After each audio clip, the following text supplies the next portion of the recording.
Bab 7 Jakarta 1988. Sudah lama sekali kita tidak bertemu ya Ida, kata Mahmud ketika mereka sedang melangkah bersama ke mobilnya.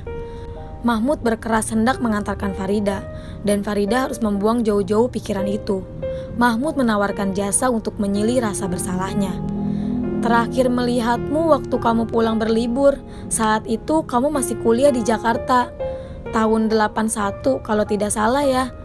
Tentu saja tidak salah, kamu pasti masih ingat. Waktu itu kamu sudah hampir menikah dengan gadis lain.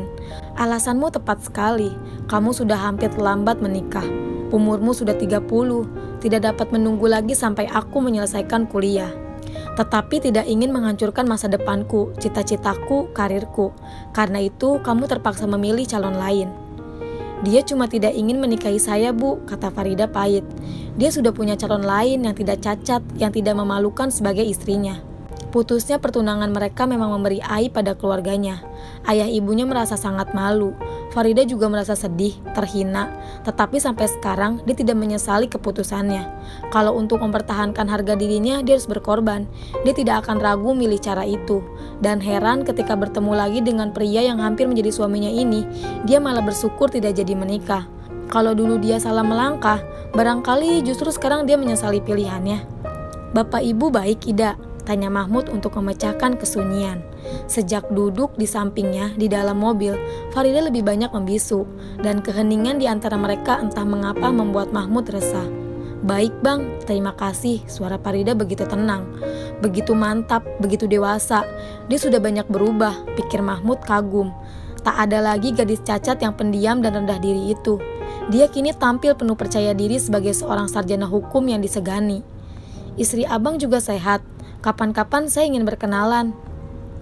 Nada suara Farida begitu wajar, tidak ada nada cemburu, tidak ada maksud ingin tahu seperti apa perempuan yang telah menyingkirkannya. Oh, dia pasti senang sekali kalau ketemu koran yang dicarinya pasti perkara Linda Ramelan. Kamu tahu tidak, Pak Sabdono itu kan bekas gurunya di Surabaya. Di Surabaya? Bergetar suara Farida. Dia pernah mengajar di sana. Katanya sebelum mengajar di Jakarta. Saya ingin sekali bertemu istri abang, cetus Farida bersemangat. Bagaimana kalau sekarang? Dia ada di rumah. Yunarti lumayan cantik, tubuhnya ramping, tinggi semampai, rambutnya yang hitam, tergerai sampai sebatas bahu.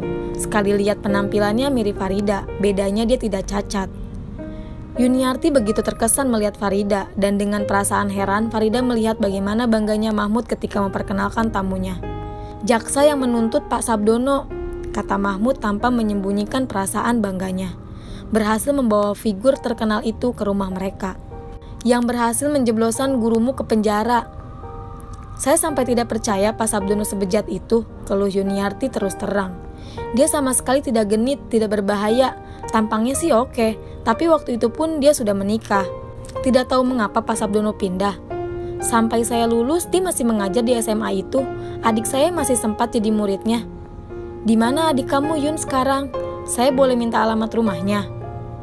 Ada apa sebenarnya? Sergah Yuniarti bingung. Perkaranya telah selesai kan? Pak Sabdono telah dihukum 7 bulan. Dia mengajukan banding. Saya ingin menyelidiki masa lalunya. Jangan libatkan Yunisar, potong Mahmud tegas. Dia sudah menikah, suaminya orang terpandang. Mereka pasti tidak mau terlibat perkara seperti ini. Saya hanya ingin mencari keterangan tentang Pak Sabdono, sahut Farida sama tegasnya.